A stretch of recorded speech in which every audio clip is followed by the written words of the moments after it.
Let's begin with something ugly. Not a crime, not a betrayal, not a violent act, a whisper, a single sentence spoken behind your back with just enough venom to stain your name, but not enough evidence to confront.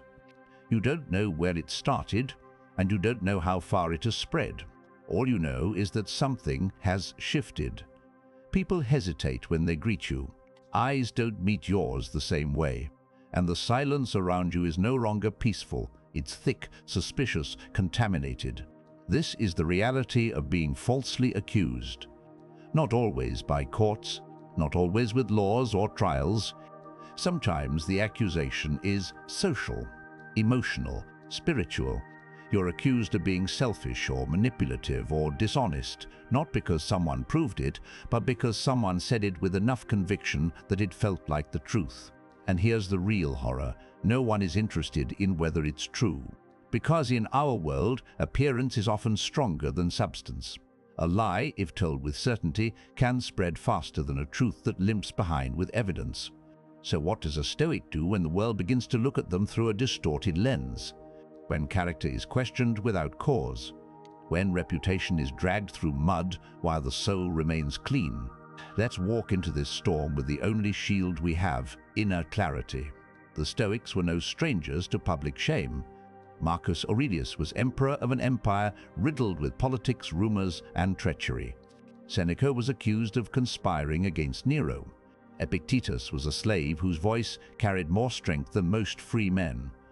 All of them knew what it meant to be misunderstood, but they didn't beg to be seen as good men. They focused on being good men.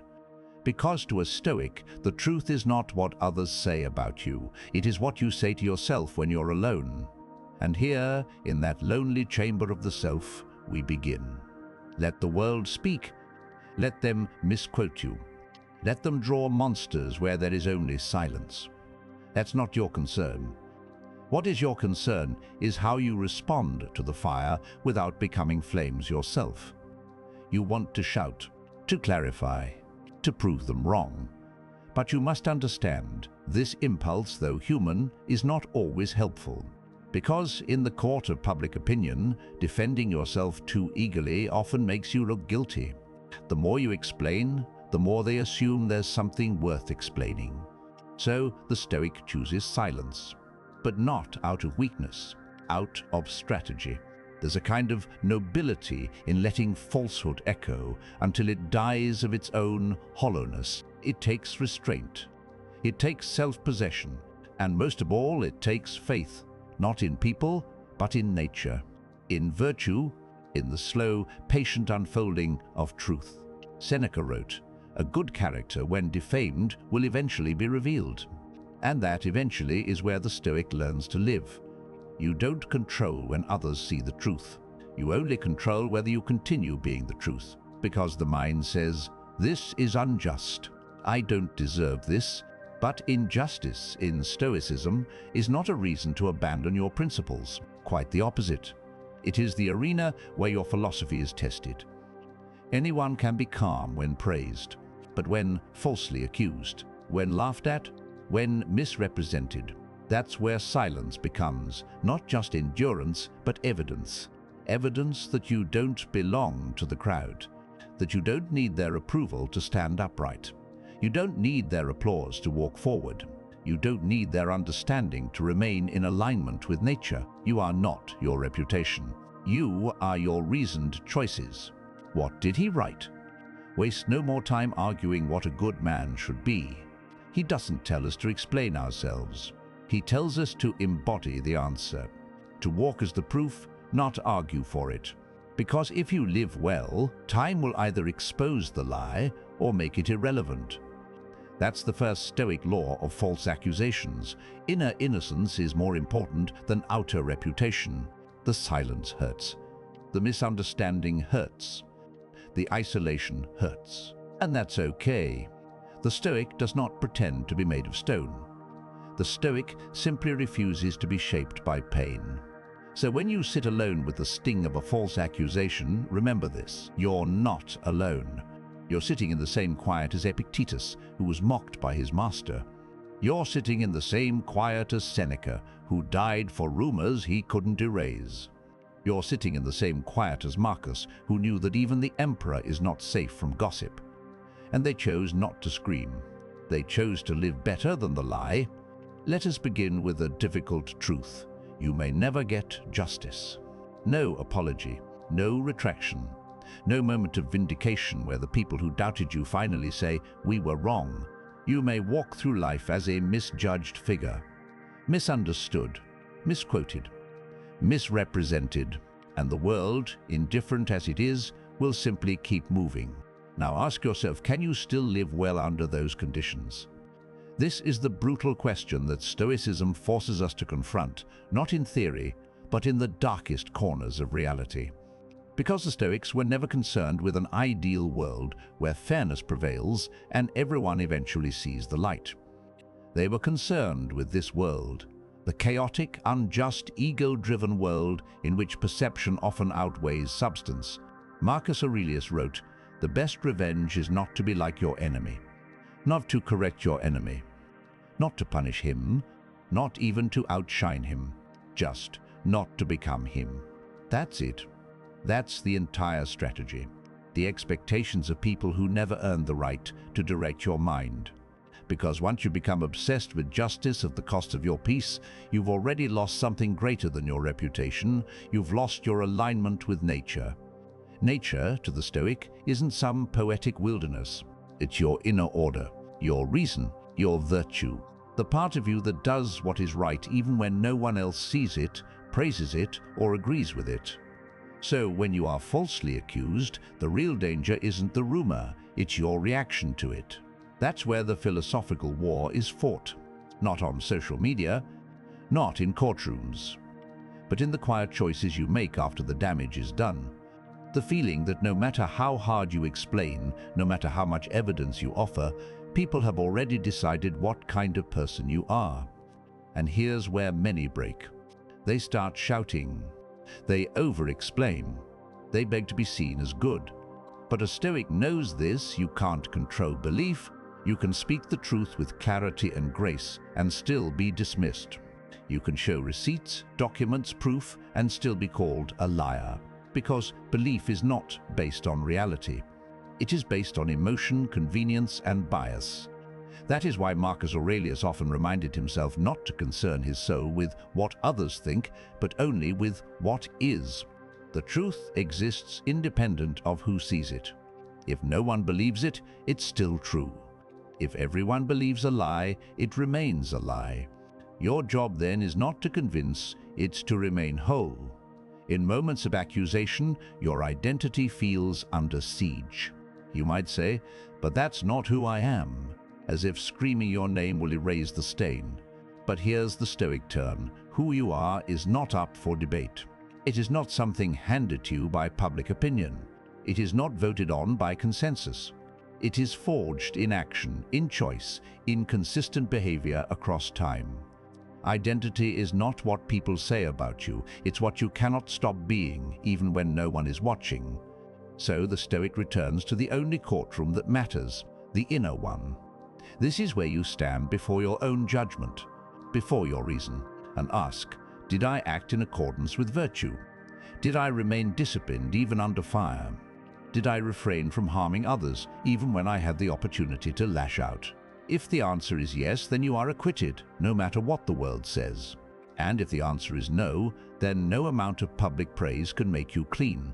In one of his most powerful teachings, he said, if someone speaks ill of you, and it is true, correct yourself. If it is false, laugh. Now that seems absurd, doesn't it? But this is not a laugh of mockery. It is the laugh of liberation. Of knowing that someone has aimed a spear at you and missed, not because they lacked strength, but because they aimed at an illusion. They accused a version of you that doesn't exist, and you don't need to chase that illusion around the village trying to destroy it. That's not your fight. Your fight is to remain unmoved in your truth. A job, a friendship, a relationship, a place in the world. Then what? Then the Stoic leans even harder into the practice. Because if your peace is dependent on external rewards, then it was never peace. it was a transaction. True Stoic peace is non-transactional. It's the kind of peace that allows you to lose what the world gives and still stand as who you are. And this isn't about being indifferent. It's about being prepared. The Stoic does not welcome loss, but he does rehearse it. He imagines its arrival. He practices poverty. He embraces solitude. Not because he desires these things, but because he refuses to be enslaved by their absence. So when the false accusation takes something from you, the Stoic accepts it with dignity and keeps walking. That is your shield, not your reputation, not your argument, not your evidence, but the sheer, silent strength of a mind that cannot be bent by lies. You may lose your standing. You may lose your social circle. You may even lose your good name. But you do not lose yourself unless you hand yourself over to bitterness, vengeance, and obsession. That is the second Stoic law of false accusation. The world can misjudge you, but only you can betray yourself. Let them misunderstand you. Let them whisper your name in tones of suspicion. You are not here to manage their opinions. You are here to manage your soul, and that is a full-time job, because every second you spend correcting lies is a second stolen from building virtue. So walk away, not as a victim, but as a philosopher. Not with bitterness, but with clarity. Not with revenge, but with discipline. The world may never apologize, but your soul will know that you walked through fire and didn't become smoke. And that, for a Stoic, is enough. Sometimes the best way to understand Stoic virtue is not through theory, but through stories. And not just stories of fictional men, stories of real men publicly accused, dragged by lies, or punished for things they never did. So let us go back. Back to the palace, back to the prison, back to the marketplace. And meet the minds who stood silently while their names were torn apart and still walked away with their dignity untouched. Marcus Aurelius ruled Rome during a time of plague, political betrayal, and endless war. He sat at the top, but he was never safe. Senators whispered that he was too passive. Generals questioned his decisions. Citizens blamed him for the disease and death they could not explain. Even his own wife, Faustina, was the target of salacious rumors, some so cruel that they echoed through centuries, claiming infidelity and scandal. Did Marcus defend her? Did he write back against the gossip? Every demand, every ping, every whim enters your day without resistance. He wrote only to himself. The best revenge is not to be like your enemy.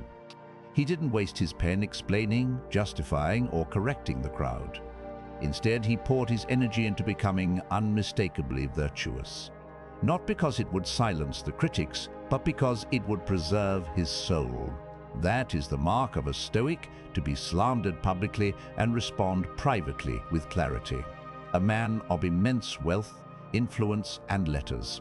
An advisor to Nero, yes, that Nero, the volatile young emperor with a love for excess and a hatred for opposition. Seneca walked a tightrope for years, guiding, writing, suggesting temperance to a man who wanted only applause. And then, one day, the trap closed. Seneca was accused of conspiring in the Pisonian plot, a political assassination attempt. Whether he was guilty is debated to this day. But in his final writings, Seneca does not argue his innocence. He does not cry out for justice. He does not beg the emperor to reconsider. He accepts the sentence, forced suicide, and on the day of his death he writes calmly to his friends, speaks with grace to his wife, and opens his veins with the composure of a man who knows his virtue is his true legacy, not the headlines. What is that, if not Stoicism in its most raw and tested form? Seneca taught us that sometimes the ultimate proof of character is how we die when accused of what we never did. Epictetus was born into bondage. His leg was crippled by a cruel master, and he was raised in an environment where dignity was a luxury no one expected of a slave. But even in that position, where every insult was law and every false accusation was dangerous, Epictetus never gave away his composure. He once said, "If someone slanders you and it is false, ignore it. If it is true, correct it. That is enough. There's no panic, no pleading, no obsession with proving the world wrong. Epictetus refused to base his self-worth on his master's perception. And later, when he became a philosopher, he taught that inner sovereignty is more powerful than public perception. That's what a slave taught the world. That truth lives inside you, not in the noise that surrounds you. To the moment that changed Western philosophy forever. Socrates, the man who questioned everything, was put on trial by his fellow Athenians. Charges: corrupting the youth, introducing strange gods. In other words, he was accused of speaking too freely, of thinking too deeply, of daring to question the status quo. And in that famous trial, Socrates could have walked free. All he had to do was apologize, to say he was wrong, to admit guilt and ask for mercy. Instead, he said this: "If I must choose between pleasing you or obeying the voice of my conscience, I will obey my conscience, even if it costs me my life." And it did. They gave him hemlock, and he drank it without fear. One task completed without switching windows, because Socrates knew that dying in truth is better than living in compromise. He would rather die misunderstood than live falsely accepted. And that, though pre-Stoic, became one of the most powerful pillars of Stoic thought. They were accused, they were shamed, they were disbelieved, and they didn't panic. They didn't crumble. They didn't sell their souls for a temporary clearing of their names. They stood with their virtue, even if it meant falling with their bodies. And this is the lesson the modern man must learn. You don't need to be believed by the world to live well. You just need to live so clearly, so consistently, and so rationally that your conscience is your courtroom, your virtue is your defense, and your peace is your sentence. You may not be an emperor or a senator or a philosopher, but you have something more valuable than a title. You have your daily choices. Every time you are misunderstood, every time you are spoken of unfairly, every time someone spreads a story that isn't true, you stand at a crossroad. You can react like the crowd, with anger, noise, revenge. Or you can respond like a Stoic, with clarity, silence, and alignment with reason. Not because it will save your name, but because it will save your character. And character, once forged in fire, becomes stronger than steel. You are not the doubts people throw at you. You are not the rumors that echo behind closed doors. You are the man who stands, walks, and speaks in alignment with truth, even when that truth is invisible to others. Even when it's mocked, even when it's punished, especially then. Because that is when philosophy becomes not just words on a page, but a way of surviving the storm with your soul intact. Let's stop pretending the modern world is civil. We dress it up in terms like justice system, due process, or reputation management, but at its core it is no less chaotic, no less ravenous, no less unjust than the public forums and bathhouses of ancient Rome. The only difference is the speed of destruction. Back then, a lie could take weeks to travel. Now it takes seconds. An impulsive comment, a clipped video, a private screenshot made public. The stakes are different, but the emotional weight is the same. The dizzying sense that your name no longer belongs to you, that the narrative has been hijacked, rewritten, and sold to an audience that doesn't care whether it's true. In this world, silence can feel like surrender. But to the Stoic, silence is not absence, it is preparation. When someone accuses you today, be it a partner who misinterprets your loyalty, a boss who doubts your integrity, a stranger who twists your words, you're thrust into a battlefield not made of swords, but of perceptions. People don't wait to hear your side. They don't weigh facts like a philosopher might. They move on instinct, on bias, on emotional impressions. This is the battlefield the Stoic enters daily, not with armor, but with discipline. Not to fight, but to endure. Because the Stoic understands something most people forget, you do not need to be believed to be free. It begins the moment you pause before responding. You feel the urge to defend yourself, to post a statement, to gather allies and prove your innocence. But you stop. You breathe. You ask, is this necessary? Will this bring me closer to virtue or only closer to approval? Stoicism does not say you must never speak, only that your words must serve your soul, not your ego. So if you must speak, speak with precision. If you must correct, do so without begging. If you must retreat, retreat with dignity, not defeat. Because in every false accusation lies a test, not of your ability to explain, but of your ability to remain yourself when everything around you tries to turn you into something else. Take the case of a man accused unfairly at work. Perhaps a co-worker lied. Perhaps a mistake was blamed on him. The truth exists, but it's buried under politics, under alliances, under fear. What should he do? The Stoic answer is not passive acceptance, but surgical intervention. You do not surrender your role, but you also do not cling to a reputation built on illusions. You do your duty. You show consistency. You allow time to be your witness. And in the meantime, you release the need to be admired. Marcus Aurelius said, "Ambition means tying your well-being to what other people say or do. Self-indulgence means tying it to the things that happen to you. Sanity means tying it to your own actions. That's your compass now. What you do not, what they say. In relationships, it cuts even deeper. There is no pain quite like being accused of betrayal by someone you would have bled for. And yet, the Stoic does not beg for love. He does not write essays to win back what is already poisoned. He examines his behavior honestly. If he was wrong, he corrects it. If he was right, he stays the course. He doesn't stalk the reactions of the other. He doesn't measure his worth by whether someone forgives him or not.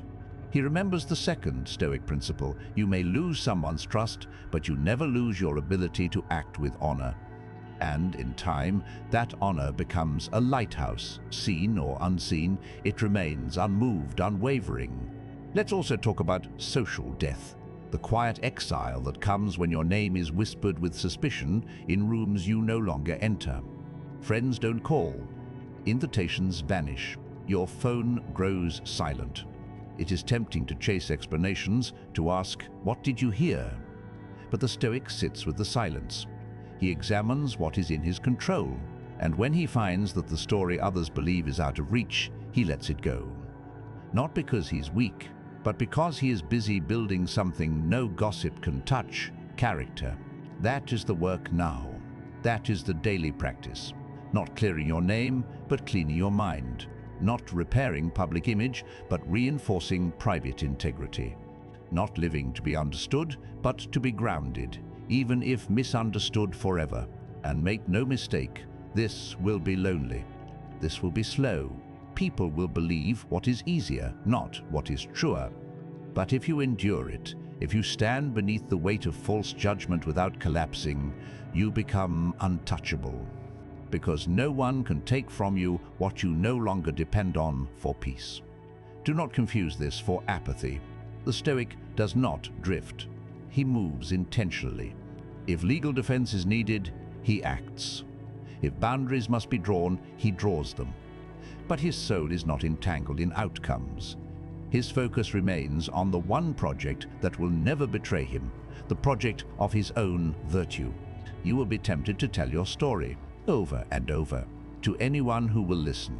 But ask yourself, does repetition heal you or feed the wound? Sometimes the best therapy is not expression, but endurance. Not telling your side, but living in such a way that your actions write your truth in every hour of your day. The lie may echo louder, but it will grow tired.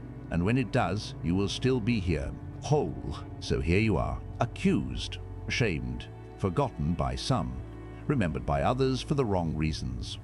What you do now? You rise. You sweep your own floor. You return the book to its shelf. You answer calmly. You walk deliberately. And above all, you remain in possession of yourself, because that is what they could never accuse you of. And that is what they can never take. You don't just survive false accusation. If you are wise, you turn it into your greatest teacher. There is a moment, quiet and terrifying, after the damage is done. The accusation has been lodged. The whispers have spread. The fallout has begun. And then everything slows down. People retreat. The messages stop. The room clears. You are left with only yourself. This is the crucible, and most people waste it. They pace, they scroll, they spiral in imaginary conversations.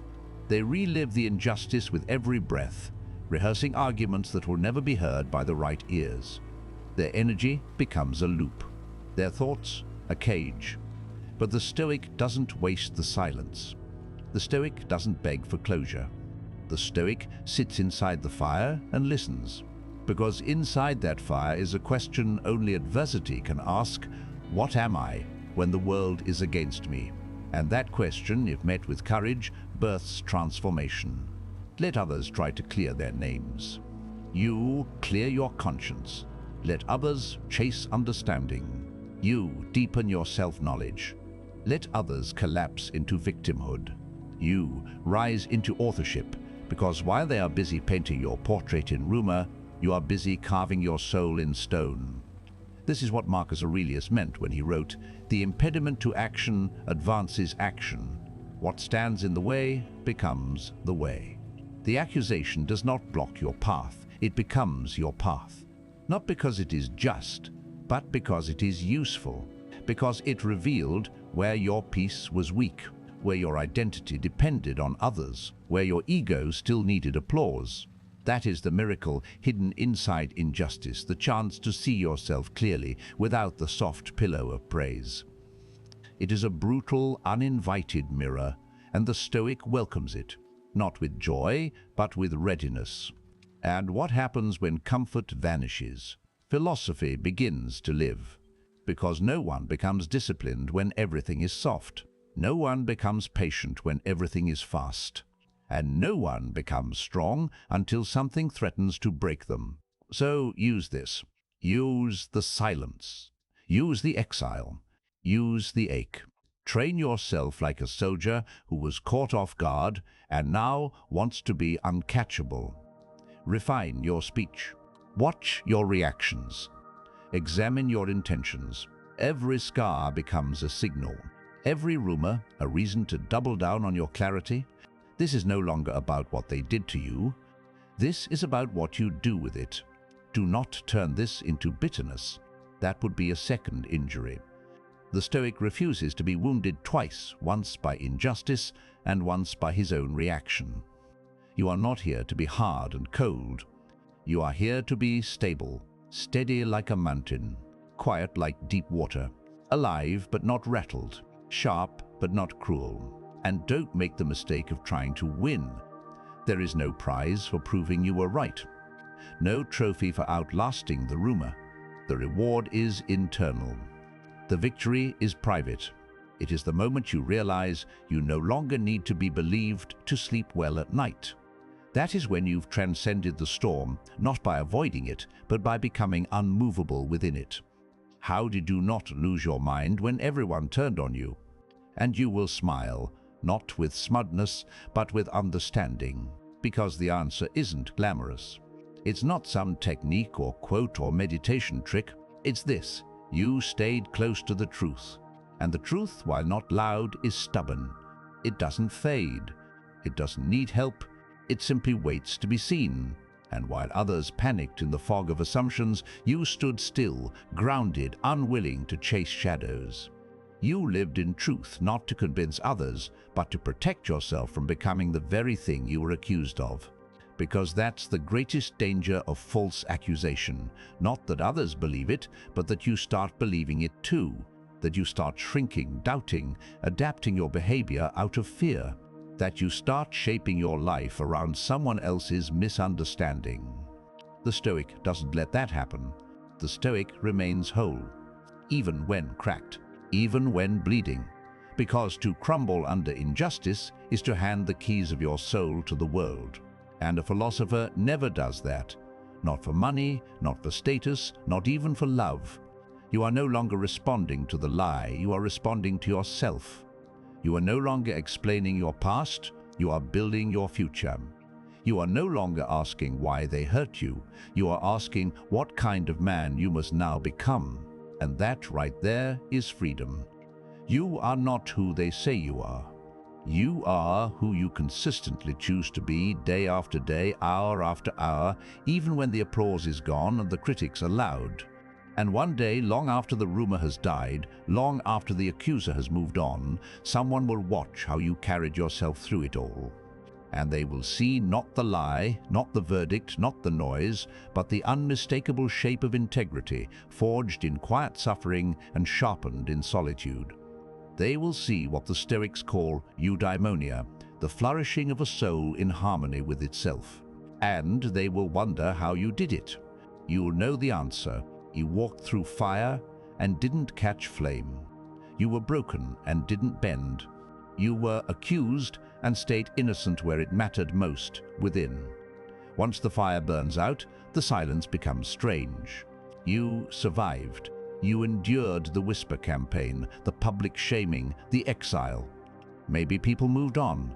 Maybe they forgot. Maybe they didn't. But something inside you knows the storm has passed. What lingers now is not noise, it's memory. And memory is heavier than accusation. You walk into rooms differently. You pause before speaking. You look over your shoulder, not with paranoia, but with a subtle awareness that trust is not a default anymore. You've seen what the world can do. You've tasted how quickly it can turn. And even though you've remained standing, something inside you wants to stay guarded. This is the danger that comes after injustice. Not rage, not sadness, but hardening. The desire to never be vulnerable again, to speak less, share less, connect less, because vulnerability last time was punished. And now a voice inside says, let no one close enough to misjudge you again. But that voice is not Stoic. That voice is fear wearing the mask of wisdom. And the Stoic does not live in fear. So how do you move forward? Not back into naivety, not into bitterness, but into something higher measured openness, courage without exposure, connection without dependency. You live again, fully, deliberately, but not for approval, for purpose. But he doesn't hide from them either. He walks among people the same way he walks among storms, calmly. Not because they are harmless, but because his soul is no longer reactive. He has nothing to prove and therefore nothing to lose. Marcus Aurelius wrote, when you arise in the morning, think of what a precious privilege it is to be alive, to breathe, to think, to enjoy, to love.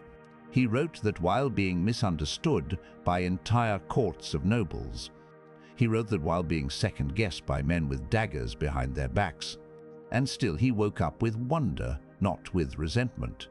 That is your calling now, to look at the world, even after it has wounded you, and say, I will still live well. I will still love.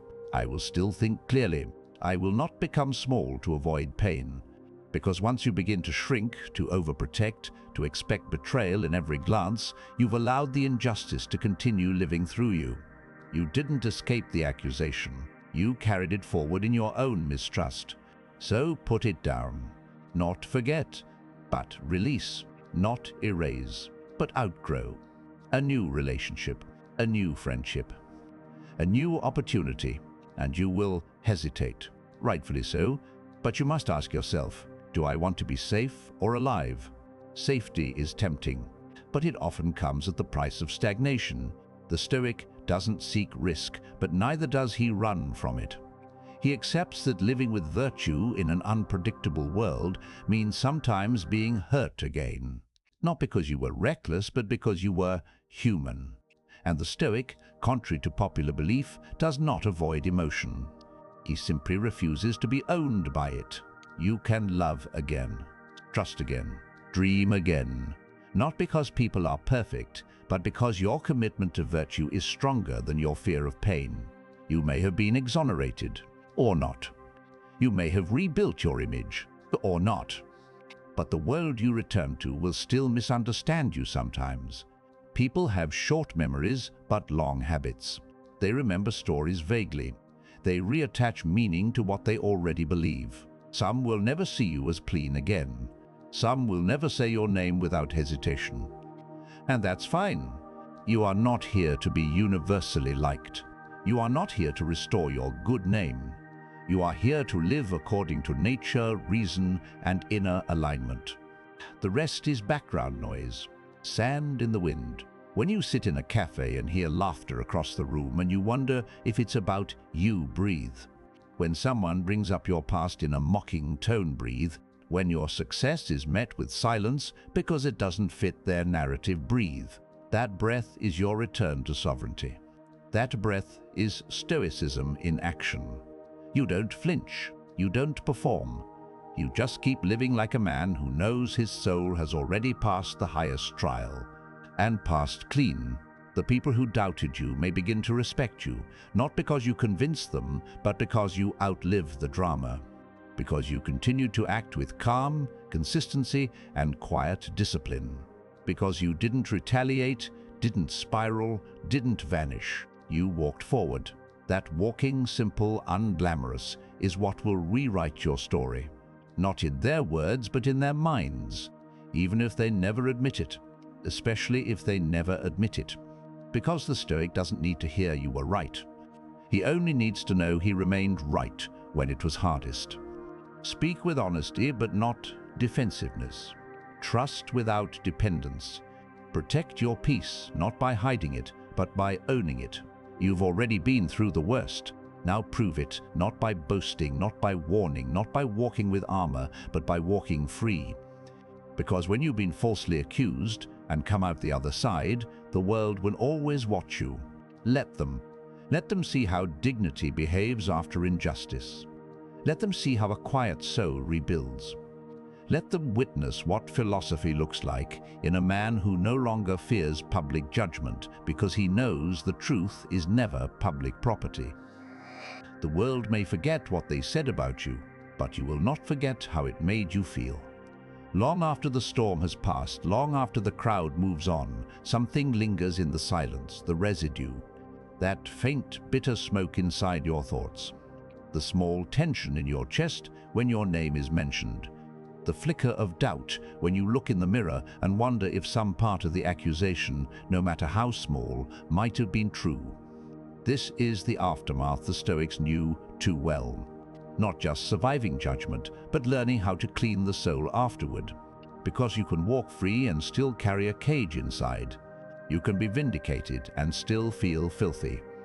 That's why the Stoics' real work doesn't happen in the courtroom or on the battlefield or in the argument. It happens later, quietly, alone, in the workshop of the mind, in the temple of his own heart. That's where he goes to wash away what the world tried to stick on him. Let's begin with evening review, what Marcus Aurelius called a return to the self. Each night, the Stoic sits with his own conscience and asks, where did I falter today? Did I act out of bitterness? Did I correct out of pride? Did I seek attention where restraint would have been more noble? This is not self-torture. It is a cleansing. Just like a warrior sharpens his blade after the battle, the philosopher sharpens his soul after every public encounter. Because he knows, even if the accusation was false, the reaction can still poison you.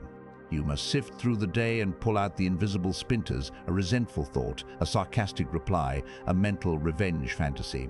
You pull them out not because they were bad, but because they cloud your clarity. They make you reactive, not sovereign. Then, in the morning, the Stoic arms himself again, not with anger, but with perspective. He rises and reminds himself, today I may meet people who believe lies about me. I may be greeted with suspicion. I may not be understood. But he doesn't curse the world for this. He expected it. And he expects of himself only one thing, to remain in harmony with reason no matter what they do. He may journal. He may walk. He may repeat a single phrase in his mind, one that keeps him centered. I am not here to win. I am here to remain whole. That becomes his shield, not his title, not his past reputation, not his allies, his daily return to principle. It's the silence around emotion that creates rot. So he doesn't suppress the wound. He observes it. He watches the flash of anger when someone brings up the past. He watches the coldness that creeps in when someone offers kindness too quickly, and he sits with it. He doesn't fix it like a technician.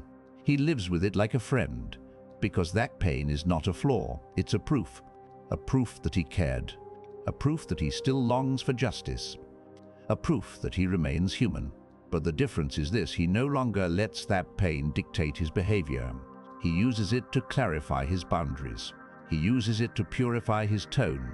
He lets it soften his gaze toward others, because if he, a man of philosophy, could be so misunderstood, how much more fragile must the world be? This is where Stoicism becomes compassion, not weakness, but awareness of mutual struggle. The people who lied about you, they live in confusion. The people who believed them, they live in fear of judgment themselves. And you live now with a fire-tested soul, capable not only of enduring misunderstanding, but of responding to it with lucid restraint. After being accused, it's easy to forget who you are. The words echo, the tone of doubt lingers. But the Stoic knows that identity is not what is said about you. Identity is built from repetition. So he rebuilds, slowly, repetitively, through small, deliberate acts. He wakes early again, not to be admired, but because discipline is who he is. He helps someone anonymously, not to prove goodness, but because goodness was always his foundation. He tells the truth even when no one is watching, and even when it won't benefit him, because that's who he chose to be before anyone accused him, and that's who he remains now. Identity, in Stoic terms, is not a fixed label. It is a pattern, a living habit. And every act of self-governance, every moment of reflection, every breath taken in silence instead of retaliation, reaffirms that pattern. It says to the soul, yes, you are still you, and no one can revoke that. You may never convince the accuser. You may never erase the stain. You may never win back the respect of those who walked away, and that has to be okay, because the Stoic's peace is not based on what others remember. It is based on what he can live with. Can you look in the mirror and say, I was not perfect, but I was honest. I was hurt, but I did not harm. I was doubted, but I remained true to what I know about myself. If you can say that, then the work is done, not finished, but held, maintained, sustained. This is the quiet dignity of a soul that has suffered accusation, endured the exile, and now stands, not in front of others, but in front of itself. Discipline the speech. Observe the emotion. Clarify the identity. Release the outcome. And when these 5 actions become habit, a new kind of strength appears. One that doesn't shout. One that doesn't defend. One that doesn't swing back. But one that, when others look at you, they feel something they cannot name. A quiet power, carved not from victory, but from endurance. This is how the Stoic walks after the fire. Not untouched, but unowned. Not angry, but aware. Not eager to be seen, but ready to serve. Because that's the point of surviving a lie, not to become louder, but to become truer. There will come a day, maybe not soon, maybe not clearly marked, when you will no longer feel the sting of what they said about you. The world won't suddenly become just. The people who accused you might never apologize. The gossip may still live somewhere, in some corner of the internet, in some half-memory passed around by people who never knew you. But it won't matter, because the real verdict, the only verdict that ever mattered, was yours. And you have reached it now. You know what you did and didn't do. You know how you carried yourself. You know what you endured. You know what you could have said and didn't, what you could have broken and didn't, what you could have become but chose not to. And that quiet knowledge is your sanctuary. No gatekeeper, no judge, no applause. Just you and the man you refused to betray. The world may give you a label. It may call you accused. It may call you suspect. It may even call you guilty. Let it. You call yourself disciplined, clear, untouchable in all the ways that matter. The Stoics never promised protection from lies. They promised freedom from needing to be understood.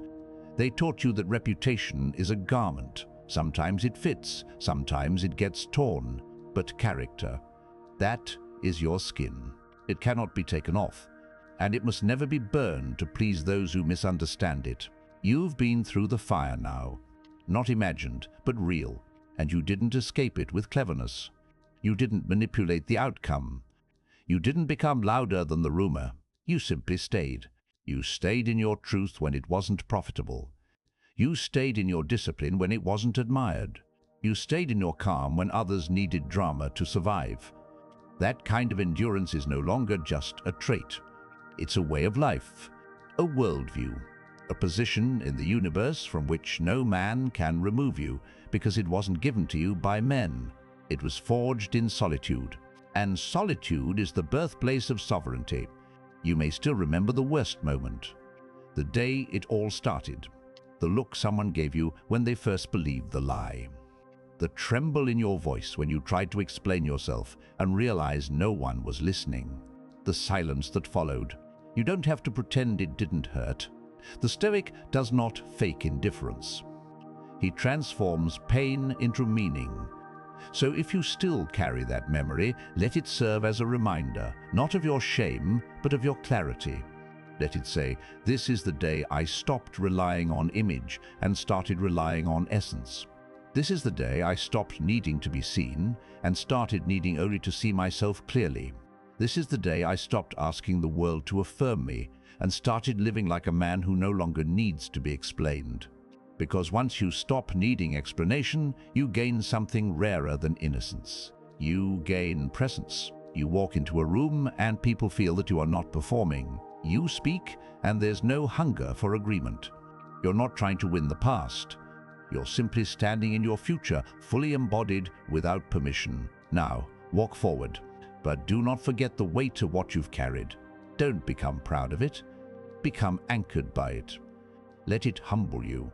Let it sharpen your eye toward others who are falsely accused. Let it give you compassion where there once was only detachment. The Stoic does not become cold from injustice. He becomes clear. Clear enough to see that most people are just confused, reactive, frightened. And if they turned on you once, it is not always malice. It is weakness. You do not excuse it, but you do not carry it either. You let it go. That's what this final chapter is about. Not vindication, not revenge, but release. Release from the burden of being known, release from the weight of being defended, release from the trap of being remembered in a particular way. You are not a headline. You are not a rebuttal. You are not what they called you. You are what you stood for when everything in you wanted to explain yourself. But you didn't. That silence, that restraint, that's your proof. So here is the final lesson. If you want to carry one thing from all of this, you can be accused and still be free. Free because you know who you are. Free because you built a mind that does not shiver at falsehood. Free because you've detached your peace from the need to be understood. And that kind of man, calm, honest, and unshakable in the face of distortion is not just rare. He's unforgettable. Not because he said something brilliant, but because he said almost nothing and still stood taller than the noise.